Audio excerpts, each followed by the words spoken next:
spread the same way. So we know that, first wave of America being settled was through riverways. Second wave was railroads.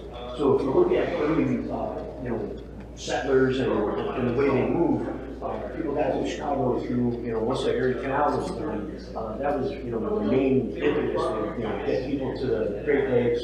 They eventually, went Detroit, Michigan, down through St. Joseph's, and from St. Joseph's they worked their way into Lake Michigan over to Chicago.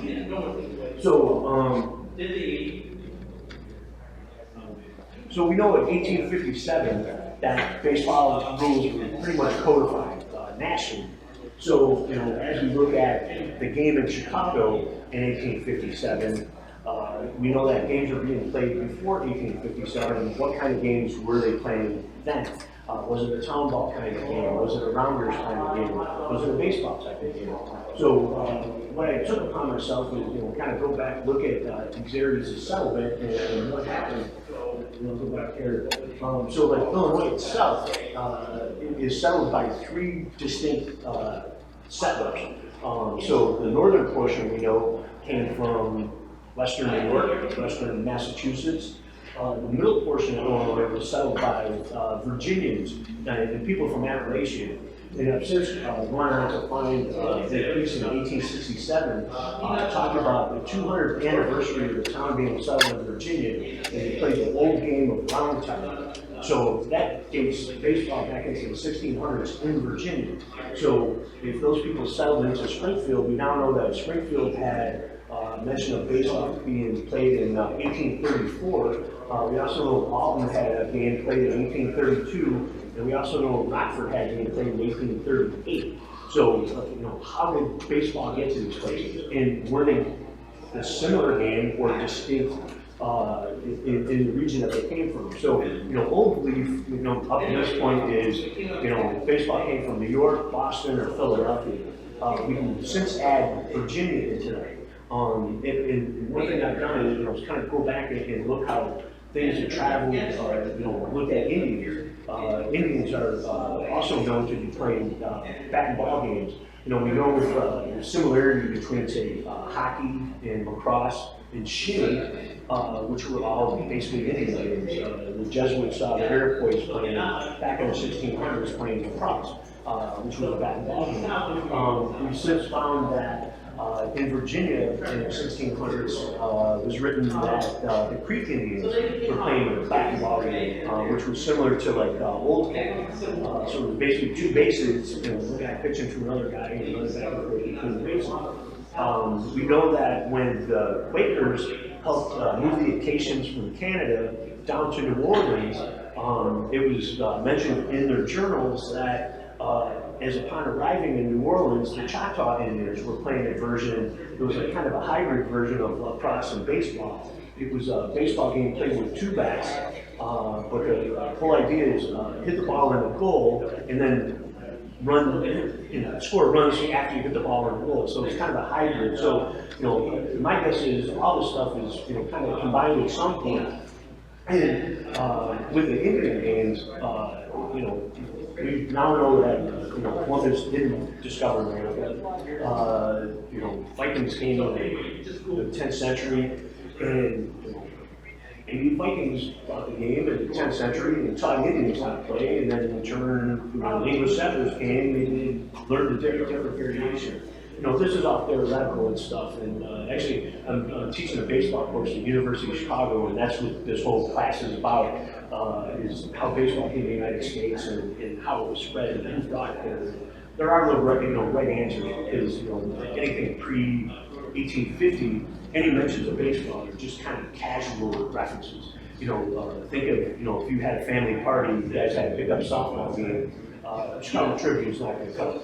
So back in the early days, you had basically social clubs playing.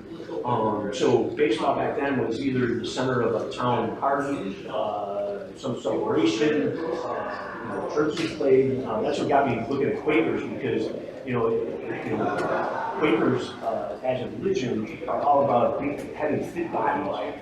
So my guess is, from early settlers, if you look at the Puritans, Pilgrims, Quakers, the Dutch, who brought baseball, or even the Germans do somehow that played, baseball, called German baseball, and then there was the English form of baseball. There was an article in German book written in 1794 that a gentleman by the time Tom Alker found that talked about German baseball versus English baseball. So if we know that Philadelphia was settled by Quakers and Germans, the town ball was a close version of the German game.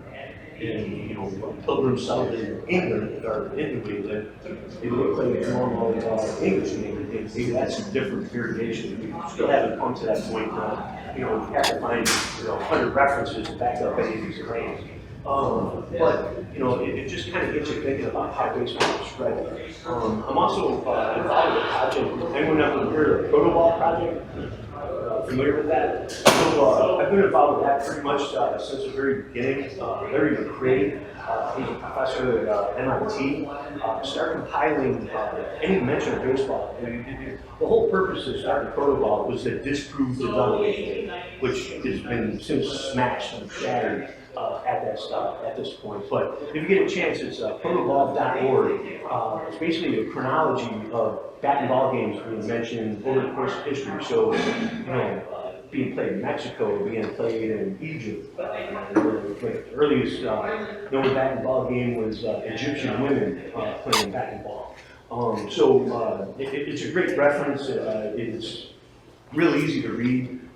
It's all very well kind of reference and bibliographies of where they came from and all that type of stuff. So I highly, if you're a big baseball geek like me, I highly suggest it. So get back to Chicago. So as Chicago started growing itself, so we know the first mention of baseball in Chicago was a team by the name of the Unions. And the Unions played basically on Union cricket grounds, which were University of Illinois Chicago is today. It was on Halstead and Harrison. So, and the only mention there was Union Baseball Club was organized this day, in 1856. That was it. That was the only blurb in the paper, whether it was a baseball reference. So we know that team was organized. So can we assume that other teams were being organized at the time? 1858, we know that Union Baseball Club played a team from Downers Road, which is a suburb of Chicago. So we know that Downers Road had, baseball. So how did baseball get there? And what kind of game did they play? One thing you kind of made an assumption from is this is the oldest box score I could find out of Chicago Tribune, 1859. So Dr. Sampson was just talking about the Excelsior team being the kind of premier team in the Midwest at the time, and they were. So the Excelsior Club played the Atlantic, Chicago Atlantic Club, not the Brooklyn Atlantic Club.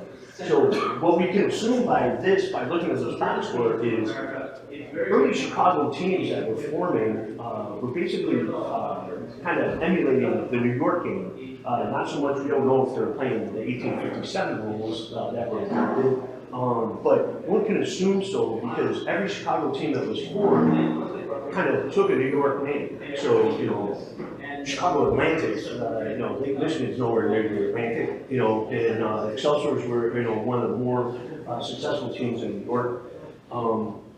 Names like Eureka's, the Etnas, those were all New York names, and they're all early Chicago baseball players. So the Excelsior team started about 1859. The Excelsiors, the Atlantics, the Garden Cities were all teams that basically started through social clubs. A lot like New York. My fourth book I wrote was called Peverelly's National Game, which was basically a first-hand account from all the organizers of New York baseball. So it was like a first-hand account of how the Knickerbockers were organized, and the Putnams, and the Gothams, and all sorts of stuff written by the presidents of the team at that time. So we compiled all that information and added in, you know, kind of supplemented with box scores, imagery, you know, things like that. So we know that all the early New York teams were social clubs, essentially. You know, Knickerbockers were primarily firemen. In Chicago, the Aetna Club was primarily baseball or policemen. Or you had, you know, kind of work-related teams. You know, like early Negro League teams in Chicago were waiters at the Congress Hotel, or, you know, in later Pullman quarters. You know, those type of organizations. So as early baseball started, it was definitely a very social experience.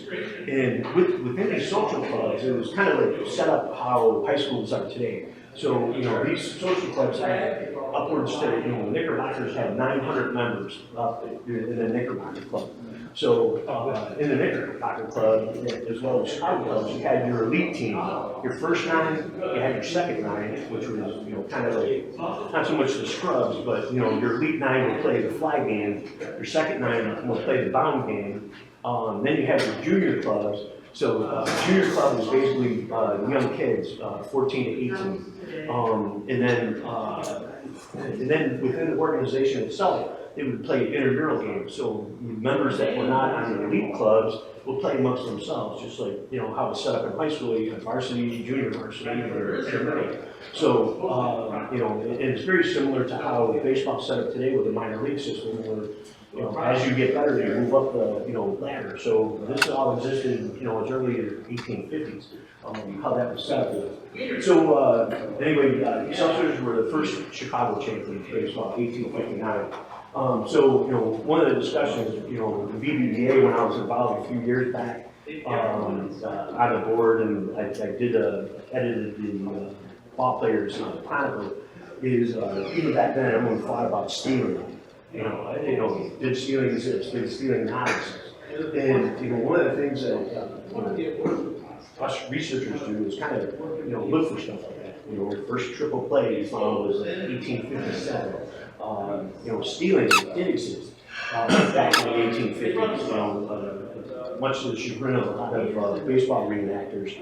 But you know, even this picture here is a famous picture from Fort Blacksby of Civil War camp. I don't know if you can hardly make out, but in this picture you see a slave playing baseball, and the ball is being pitched. It has not been delivered yet. What is that slave doing? Stealing second base. So, you know, this is 1862. A lot of people believe stealing is first started occurring into a professionalism of baseball. But, you know, one of the things that you have to look at when you're doing research is you have to take into consideration the vernacular of that era. So, in baseball accounts, I mean, we found, I think it was 1857 we found, or maybe 1854, the Docklands had an account of someone making their first, which means they got a hit to get to first base, and took their second, which means they stole second base. So taking a base in early baseball descriptions, game descriptions, means stealing base. They didn't have a word for stealing back then. But if you look for taking or took in these game descriptions, you'll see that it's a pretty common occurrence. And yes, do you know if stealing is different from offensive above every catcher, or are they identical for purposes? I would say, from what I've seen, it's pretty much kind of indistinguishable. You know what I mean? They wouldn't talk about a muff and, you know, things like that. And even catchers, kind of going back to this, is, you know, one of the misnomers that was even kind of a topic back years ago when I was on the board is people being positioned in the center of field. So the left fielders in the middle of center, you know, center fielders in the middle of center, you know, that type of stuff. You know, the reason that is early interpretations, all you have to go by are images that we see. So early diagrams, you know, even if we drew up a baseball field this morning, we put the left fielder in the middle of the left field, center fielder, but we know by looking at woodcuts from that same era that, you know, the rover or shortstop, you know, sometimes there's a long rover, sometimes there's a short rover. You see, you know, the shortstop playing next to the pitcher in some woodcuts. You see him playing kind of like a fourth outfielder, depending on, I mean, you guys have all played against each other in vintage baseball. You know guys that can kill the ball, you know guys that, can barely make it past the pitcher. So I played rover for the ground here, so, if we do a weak guy, number 10 here come up, we kind of scooch up, because the ball's come dribbling up at you. If I was playing against Big Bat from Ohio Village Muffins, I know I should probably get to where the left fielder is, because you almost hurt my hand back one time with a line drive. So my guess is, players did the same thing, I think, kind of generally, move to where the best fit, without fit, where the guy would hit. Also, with the catcher back then, you see, it was interesting too. You had two umpires and a referee, so the call of the game was very serious. But catchers, also there's descriptions and pictures to back it up that when players were on base, they would play up close to the plate, and when no one was on base, they played far behind, probably to cut down the speed of the ball or something. So. So moving on, we know Lincoln played baseball with his son. And then I have to speed up because I'm not 12 o'clock's going to come in real quick. We also know that the gentleman on the top of far right is Cat Anson at 14 years old. So he had played for a Marshalltown team before he played with the Rockford Forest City. Cap Anson, before he was, Pop Anson, he was Cap Anson. Before Cap Anson, he was called Baby Anson. Anson was the first white baby born in the territory of Iowa. So that's the name Baby Anson. So on this Marshalltown team was his brother Sturgis, as well as his father Hank. So Marshalltown was actually a pretty good baseball team back then. John, what year was that picture? That picture was 1864. Okay, it's interesting that you have both long pants and short pants on it. Oh, yeah, I didn't recognize that. Yeah. Yeah, knickers, right, you're right. So, all the fashion, right? So, bless you, go to sneeze. This is a championship of the Northwest. So, back in the 1860s, Chicago was called Northwestern, the Midwestern was the Northwestern Territory. So that's Northwestern University. People always try to figure out how come it's called Northwestern. The Empire team, this is the championship of the Northwest Tournament of 1866 that took place in Bloomington, Illinois. So the Excelsior Club, so it was a tournament of about 15 teams coming as far away from Detroit, Michigan, from Bloomington, Illinois, Freeport, Illinois. Actually, the Empire team was a Detroit team. I'm sorry, there was a Detroit Empire team at Freeport to get into the championship. But the Excelsiors won the game. The Excelsiors were like kind of the first, not to say professional, but the best fed baseball team in Chicago. They got attracted all the best players. And Mr. Sampson pointed out that a guy from the Bloomington team was basically the first signed player to another club. The Excelsiors pilfered him from the Bloomington club in 1867. This is, I got these. All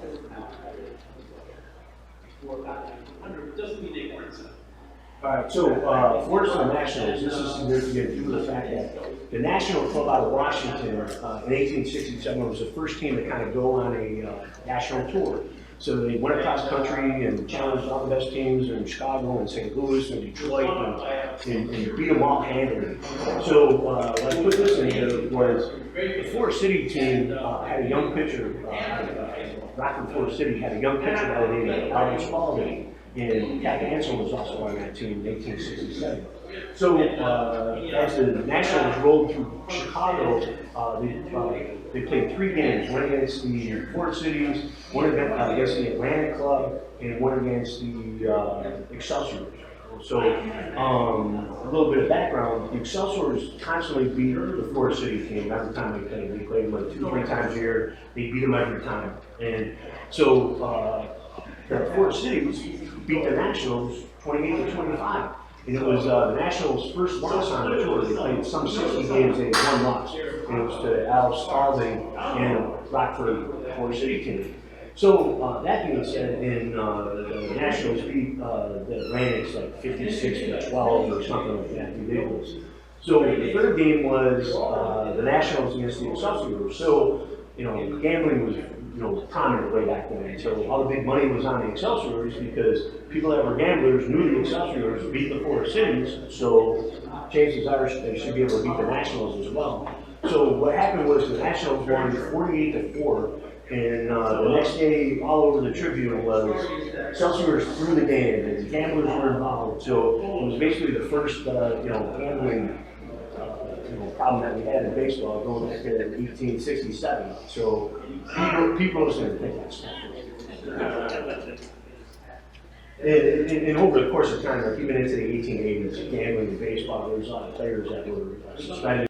So towards the late 1860s, 1870s, we had professionalism rearing its ugly head in baseball. So we know that the Cincinnati Red Stockings in 1869 were the first paid professional team. And so what that did was kind of cause a rift with some of the bigger cities that, okay, if Cincinnati has a professional team, I'm a businessman from Chicago, Chicago should have a professional team. So in 1870, Chicago White Sox were born, as we know today as the Chicago Cubs. So 1870, they started, but in 1871, the National Association started, which was the first professional league. And I'll get to that in a minute. But at that time, when the National Association was getting split up, several teams stayed with the National Association as kind of a minor league, like the Brooklyn Athletics, for example, instead of going to the National League, stayed with the National Association. So the Edmonds were national champion in 1872, of the semi-pro, and then there was subsequently in 1874, there's a team from Chicago called Franklin's that won the National Association. The reason I'm saying this is a lot of these teams still existed as late as 1920, 1930. So, these clubs that started in Garden Cities, Dreadnoughts, Edmonds, all had teams, semi-pro teams playing into, 1920s, 1930s. That's another one of the team, Eureka. Sorry, you're pulling stuff off microfiche. It doesn't always come out, as you expect. But that was one of the Chicago amateur players. So now we have 1870 White Stockings. So the 1870 White Stockings were made up primarily of East Coast players. So when they decided to start the White Stocking Club, first thing they did was go east, go to New York, get some mutuals, get some of the professional players out there. So none of these guys, really into the Hall of Fame or anything like that, but there's some characters on there, George Zeitmine, Levi Marley. Levi Marley hit 492 one year, so I think an idea of back goes back then. But he was a third baseman and he 8 years in there at one time. So a good hit, no field third baseman.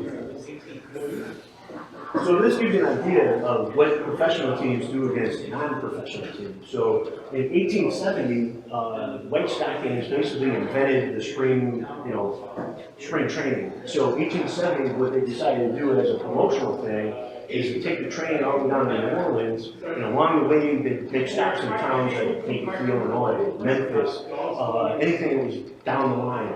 And they would play their local ball club. So on this particular day, as you can see, the White Stockings beat the Memphis Bluff City Club 157-1. And what's interesting is this is the day after they played a team in Kankakee called the Grove City team, and they beat them 111-4. So I'm no economist or anything like that, but my guess is this is the biggest run total for 2 days in baseball history. It's 268 runs first on one team. So I can only imagine how their hamstrings felt the next day, running around the bases at time.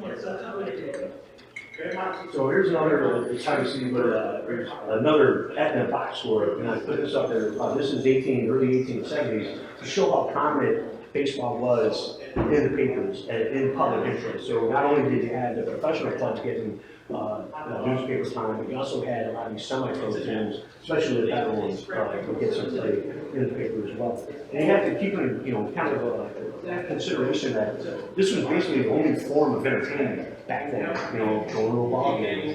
Even as late as the 1940s and stuff, we saw in Chicago, many people going to a game. one time I was, when my last uncle passed away a couple years ago, this old guy who's in his 90s, and he comes up to me and he goes, "You're a flyer." And I said, "How you know that?" And he goes, "Because of your nose." And I said, "Yep." You know, I go, "I got the big Freyer nose." So he goes, "Yeah." He goes, "Your grandfather, my grandfather played for a team called the Spencer Colts, which was a semi-pro team that existed into the 1930s." And he's telling me how good of a first baseman he was and stuff like that. And he goes, "But," he goes, "I got to tell you a story about Reggie." So Reggie was my uncle. He's been gone a long time now. But Reggie taught me how to pitch. He played some minor league ball for the Cincinnati Reds before World War II. He got shot in the leg in World War II and couldn't pitch anymore and stuff. When he told me a story about my uncle Reggie, it kind of, painted a picture of Chicago baseball back then. He goes, "I remember Reggie pitching a game at Acme Park," and he goes, "And it was a big game." He goes, "The guys were playing for $100 a guy." So this is 1940s, playing $100 a man, so that's big money for people back then. And he goes, there had been 2,000 people there to watch the game, and there Reggie was. And Reggie was a showman. He goes, "Reggie's out on the mound," and first of all, I have to kind of segue to the fact that Reggie was about 15 at this time. Okay. He goes, "Reggie would go on the mound, he'd wear a top hat, he wouldn't wear any shoes, he had a short beard and a cigar, and he was pitching. And he was 15. He used to say they won the game 2-0 that day." And, but it shows you the value of the entertainment back then. It's a Ogden Park, my father played there, I'm very familiar with it. It's on 67th and Racine over that way. But what else are you gonna do in the neighborhood? We had a lot of team play. And even, in the 1910s and 20s and things like that, is, Logan Square had a stadium on Milwaukee and Kedzie that sat like 20,000 people. It was a semi-pro stadium. So the city leagues back from like the 1890s into the 1920s were, very well organized, very good teams, and a lot of these teams would play exhibition games against the White Sox and the Cubs after the season was over. So it would be competitive, 3-2 games, 2-1 games. It wasn't like, so the quality of baseball back then was, very highly skilled. So this is another piece I found during my research. I found the oldest one I've seen, a box score from Negro League games, or Negroes playing against each other. So we had Chicago Blue Stockings, which was made up of a bunch of players, waiters from Congress Hotel, and they played a team from Rockford. Common theory was, Negro Leagues didn't start until like the 1920s or so, or 19 teams, but we've since known that it was very well organized. Even in the 1860s, there was a team, Washington Pythians, was an all-black club. You had the Chicago Blue Stockings, the Chicago Uniques, and so a lot of these people were either from social clubs, and Uniques was a social club, or like these guys were waiters. And subsequently, like Pullman had a Porters that would all work together. This is another old piece I saw that I found from Harper's Weekly.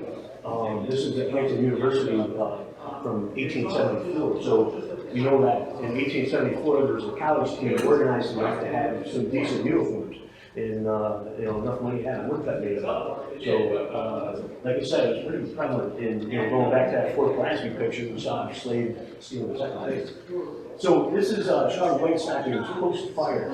So as we know, in October 1871, the city burned down, and part of the city burned down included the baseball stadium at that time. And in that baseball stadium, everything that got burned was all the uniforms and all the ball players' belongings. A lot of ball players had their houses burned down in the fire. So in 1871, this was the initial year of the National Association, so it was the first organized professional league of baseball. So, and the White Stockings had a good team in 1871. So the way the playoff structure worked in that first year of National Association was kind of a round robin between the three best teams. The three best teams were kind of separated by like one loss and a loss count. So they all played a different amount of games. Some guys played 70, some guys played 57, based on travel and weather and all that. It's not like makeup games like they have today. For the White Stockings, the Philadelphia Athletics, and the New York Mutuals played in this round robin tournament. And it was written that the poor players from Chicago were so worn out, malnourished, the only possessions they had were the clothes on their back. due to the Chicago Fire. Needless to say, they lost the championship that year to Philadelphia Athletics. But it's hard to see in this slide, but the white stockings are on the left side. They're all wearing different uniforms. So they had, they borrowed uniforms from junior clubs. They, if they had old uniforms from their old teams, they had other teams donate uniforms to them so they could play. This picture is actually taken at Troy, the Troy Haymakers. Was the team they're playing. This was taken at Troy, New York. So this is Davey Force. Can anyone tell me Davey Force's connection to the National League? Nope. All right, so Davey Force, more than anything else, was the reason why the National League formed. So after the 1871 fire, Chicago didn't have a team for the next 2 years. They were rebuilding the city. So 1874, White Stockings, kind of reorganized. And at the time, they had a new owner by the name of William Hulbert. If you're unfamiliar with that name, he was the organizer of the National League. So in 1874, Davey Force was a good field, no-hit shortstop for the Philadelphia Athletics. And so William Hulbert wanted to upgrade his team, offered Davey Force a $2,000 contract for the year. Davey Force signed, he's going to become a White Sox. Well, Philadelphia Athletics found out about this and then offered Davey Force $2,500. So we signed with them too. So it went in front of the board of owners for the National Association, and at this time the National Association was dominated by East Coast teams, Boston, New York, Philadelphia. Boston won the championship in 72, 73, 74, and 75. So they went to the board, Hubbard stated his case, and they awarded Davey Force to the Philadelphia Athletics. Hubbard had fit. So after the 1875 season, between 74 and 75, we started approaching some of the other club owners in the secondary markets of Louisville and Fort Wayne, Keith Condos and Haymakers and teams like this and say, we're tired of having to deal with all these East Coast guys, dominating and monopolizing the National Association. Let's start our own league and let's call it the National League. So the National League was formed. And one of the first things that Hubbard did was hire Albert Spalding, who was originally from the Midwest, who was a star pitcher for the Boston Red Stockings, hired Spalding and said, I want you to go out and get the best baseball players that you know. So naturally, Albert Spalding went and got most of the Boston Red Stockings to come. There was about 7 of them total, Deacon White, Cal McVeigh, and they also went out and got Cap Hansen from Philadelphia. So when this happened, and then when they started the National League, they also prohibited teams from Boston, Philadelphia, and New York to join the league. They came later in time. But needless to say, the Chicago White Stockings dominated the National League in 1876. Hubbard was kind of early version of George Steinbrenner, where you buy all your good players and put them all together. They had a ridiculous record that year, like 78 and 12, and next closest team had like 25,000 calls. And there's a picture there of William Hubbard. He was a Chicago groceryman, had a chain of grocery stores. That's where he lived. And then again, there's Albert Goodwill Spalding. So Spalding, played with the Rockford team when he was 14, when they beat the Nationals, and became basically the premier pitcher of the game, one of the first early premier pitchers. And we also know that he went on to, start Spalding Sporting Goods, which still exists today. Another thing about Spalding is,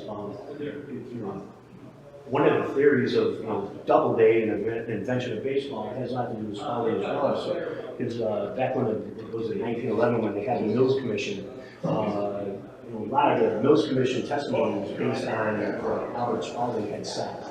That wasn't really the game, So we now know it was false. Here's a picture of woodcut of 1876 White Stockings. You got Hansen top left, Spalding in the middle, top. And Deacon White got cut off. He was also catcher. Spalding, Hansen, Deacon White are all in the National Hall of Fame. Deacon White got in probably about 4 or 5 years ago thanks to the SABR subcommittee, same committee that is getting Dr. Adams on the docket for Hall of Fame. And I get to vote on that, so it's fun every year to cast a vote for the Hall of Fame, even though these guys haven't been alive for 150 years. So this is kind of an interesting picture. So, as we talk about, the birth of baseball and how things changed, this is the White Stockings won the National League. That same year, they played the London Tecumsehs, which were the champions of Canada. So it was like they played a series of, like, I think it was 7 games up in London, Ontario. So as you can see, the ball field is much different than what the field that we look at. And that had something to do, we still haven't figured out how this split up. But we know in 1838, there was a game played in Beachville, Ontario. And the gentleman was like an old man's reminiscence of playing a ball game, and he described the field and described the game. And it was a different game than the American game that was played. So we also know that when Canada, called Upper Canada back then, as opposed to Ontario, was settled by a lot of Englishmen trying to get away after the Revolution in the 1820s. So was this a form of commerce when it first started? It didn't develop into this game. But interesting thing is that field is still in London, Ontario, and it's called the Bat Field. It's the oldest baseball stadium in North America. It was built in 1876. And it still exists today. I don't know, a few years back we had a VBBA conference in London. Was anyone at that conference up in? Yeah, you look real familiar. So we were supposed to go on a tour that day at the Bat Field, and we couldn't do it because the bats was on strike. The brewery was on strike, so they wouldn't let us into the field, unfortunately. But it was like, 20 degrees that day anyway. I don't think we went out to play ball. So this is Silver Flint. I just like this picture. So Silver Flint, he was a catcher of the White Stockings from the late 1870s through the late 1880s. In a 10-year span, the White Stockings won 6 championships in that span. He was a catcher. So as you can see, this is a picture of him as a cabinet card from the late 18, I think it was 88. In the first 10 years he played with no equipment. He didn't have a face mask, he didn't play with gloves. That kind of came later. As you can see, the glove is actually wearing 2 gloves. So the purpose of that, early catchers mitts were basically gardening gloves. And usually they said second baseman would wear them more than a catcher because getting slid into a second base and stuff. So the purpose of wearing 2 mitts is so you use a smaller mitt on his right hand so you can throw to the bases. But I read a description about Silver Flint, and they said at the end of his playing career he had broken every bone in his hand and every bone in his face. And I like to joke that he has a face that can stop a fastball. Again, these are 1879 White Stockings. Got cut off. His Cap Anson is up on the top. So this is when Cap Anson took over as coach and coached all the way into the late 1990s or 1890s. This is a picture of Lakefront Park. Lakefront Park used to be where basically. Lake Point Tower, is today where Oprah and Sandy Sosa lived by Navy Fair.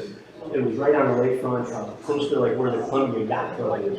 So Lakefront Park, that's actually a picture of German Day Parade on Steuben Day. And the neat thing about Lakefront Park, it was the dimensions about 180 down the line, and 600 to it was a rectangular shaped field. So for 1 year in 1887. Up until this point, it was doubles. Hit a home run into the stand. It was a ground rule double. In 1887, they changed it for 1 year, and they allowed home runs. So in that year, Ned Williamson. Anyone ever heard that name before? Ned Williamson. He was when Babe Ruth broke the home run record. He broke Ned Williamson's record. It stood from 1887. That year, Williamson hit 27 home runs that year. Cap Anson hit 25. Fred Pfeffer, their second baseman, hit 24. And needless to say, in 1888, they abolished that home run rule and it went to ground rule doubles. But those, give you an idea, it's a lot like dead baller, a home run champion might hit 4 home runs in a year, so it went from 4 to 27. Again, here's another picture of the 1886 champions. 1888 was interesting about the White Sox. They were the first team to go on a world tour. So they played in Egypt. This was all Al Spalding's doing. He had a sporting good company, sponsored the trip, trying to spread baseball worldwide. Went to Egypt, went to Italy, all over the places. They played a team of pickup players from New York, so it was kind of a mishmash of New York players. I know we're getting close to the time, so we have to rush through this one. This is King Kelly. King Kelly was a famous player in the 1880s. It was called the $10,000 Kelly. He was flamboyant. Cap Anson couldn't stand him. Cap Anson hated the Irish. So Kelly was very Irish. So Kelly, he was the richest ball player back then. He would show up at ball games and horse-drawn limousines. But one thing that Kelly helped establish is he was a role player. One time he was sitting on a bench, announced that someone had to pop up in foul territory, he announced himself in the game, and he caught the ball. And umpire called him out. But what Kelly also caused is having more than one umpire in a game. Up until this point, we had one umpire in a game. And that's when they started adding a second umpire to the base pass. Because what Kelly was to do, if Kelly was on first base, a single was hitting into the outfield, he wouldn't even go to second base, he'd run straight across the infield to get to third base. And if the umpire called him, he'd call him out. But if he didn't call him, he's on third base that quick. So that's why the second umpire, the birth of the second umpire. This is an old picture. This is actually a cigar box cover from 1888 of a Chicago Dreadnought team.